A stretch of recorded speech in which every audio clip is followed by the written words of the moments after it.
Yo. We are going to talk about how to become dangerous as a creative. If you're tired of having million-dollar ideas that die because you're not able to execute them yourself, then I am about to change your entire creative trajectory. The solution is becoming a dangerous creative.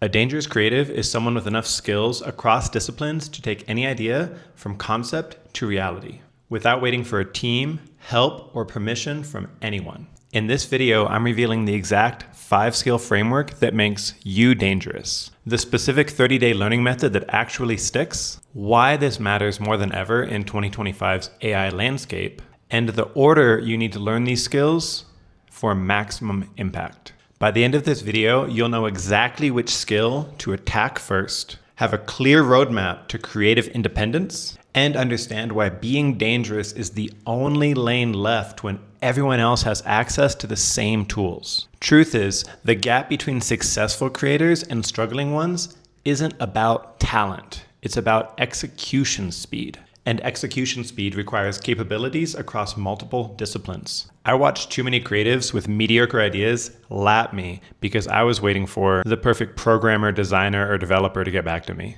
They just did it themselves, launched fast, and then iterated based on real-time feedback. Being dangerous doesn't mean being an expert at everything. It means having enough competence to move without dependencies, to test rapidly, and to maintain momentum when inspiration strikes. The Dangerous Creative Framework has 5 core skills, and you need them in this specific order based on what blocks execution most often. Video editing is first because every idea needs visual communication, and hiring editors for tests is expensive and slow. So you need competence in transitions, text overlays, color correction, audio cleanup, and basic motion graphics. Become familiar with these programs and then pick one software to learn deeply. CapCut for speed, Premiere for standard, DaVinci for power. Okay, stop. But pick one and commit because software hopping kills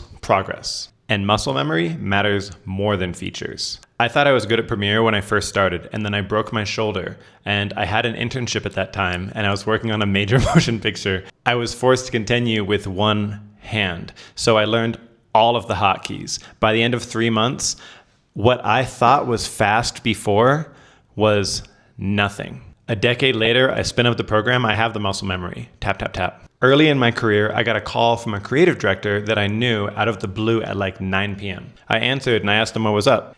They asked me if I could come down to the studio right now and be an on-site editor for a campaign for Sky Fieria. With one detail, we had to ship the finished product by East Coast office open. I was like, bet, let's do it. At the time, I was an Apple certified Final Cut Pro trainer and I used Premiere heavily. But they messaged me back and they said that the director only wanted to use DaVinci. I had never booted up DaVinci at that time. I wasn't confident at all, especially editing live with a celebrity and a director over my shoulder in an open room with a timeline.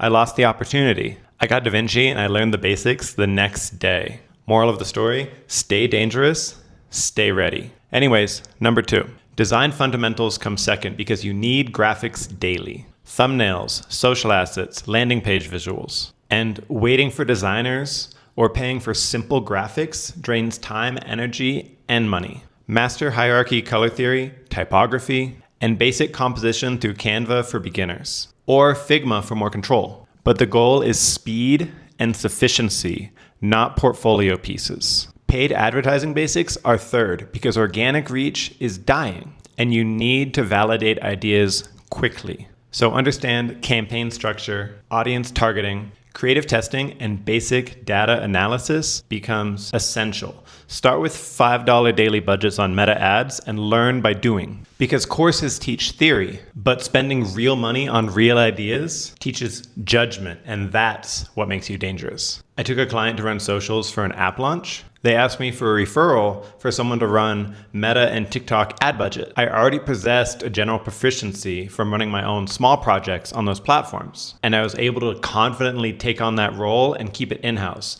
And that made me more money for the job and it saved them time on the rollout. Okay, web building fundamentals are fourth because every project needs a home. And developers are slow and expensive for even simple pages. So learn Framer, Card, and Webflow to build converting pages fast. Card is cool for single-page dynamic sites. Drop a product or form. Framer is more of a heavy hitter and it feels like Figma. Webflow is a staple as well. I suggest just spinning each one up and going through the process once just to stay ready. The ability to go from idea to live landing page in 2 hours instead of 2 weeks changes everything about how you test and launch concepts. Copy and messaging round out the stack because everything needs words that convert. And great ideas die from bad communication. So learn headlines, hooks, value props, and call to action that actually work. The 30-day sprint makes this achievable. Pick one skill, commit 45 minutes every morning.